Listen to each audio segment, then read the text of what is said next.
Comment avoir raison devant les accusations de Satan devant Dieu? Romains 8 versets 33 à 34. Qui accusera les élus de Dieu? C'est Dieu qui justifie. Qui les condamnera?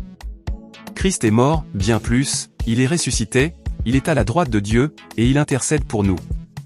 Point. Reconnaître que Satan est l'accusateur. La Bible l'appelle l'accusateur des frères, Apocalypse 12 verset 10. Il rappelle nos fautes passées pour nous condamner. Comprendre son rôle nous empêche de tomber dans la culpabilité. Toute accusation n'est pas une condamnation. Point 2. S'appuyer sur le sang de Jésus-Christ. Le sang de Jésus efface le dossier de nos péchés, Colossiens 2 verset 14. Devant Dieu, le sang parle plus fort que la voix de Satan. Notre victoire n'est pas morale, elle est spirituelle. Le sang de Jésus nous donne raison devant Dieu. Point 3. Vivre dans la repentance et la sanctification. Le péché non confessé ouvre une porte à l'accusation. Mais la repentance ferme l'accès à Satan, 1 Jean 1 verset 7 à 9. Une vie transformée réduit les armes de l'ennemi. La repentance annule la légalité de l'accusation. Point 4. S'approprier son identité en Christ. En Christ, nous sommes justifiés, pardonnés et acceptés, 2 Corinthiens 5 verset 17. Dieu ne nous voit plus comme pécheurs, mais comme fils. Satan attaque l'identité pour affaiblir la foi. Ce que Dieu déclare est supérieur à toute accusation. Point 5. Confesser la parole avec foi. Nous vainquons par le sang de l'agneau et la parole de notre témoignage, Apocalypse 12:11. Quand nous déclarons la parole, le ciel confirme notre position.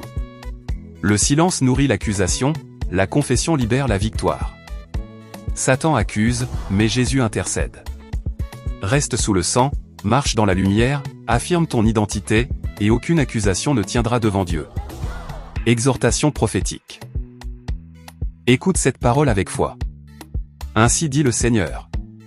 Je t'ai justifié par le sang de mon Fils, qui donc te condamnera? L'accusate. Teur a parlé, mais le ciel a tranché. Le dossier que Satan brandissait a été effacé, cloué à la croix, et scellé par la grâce. Je te dis aujourd'hui, lève la tête.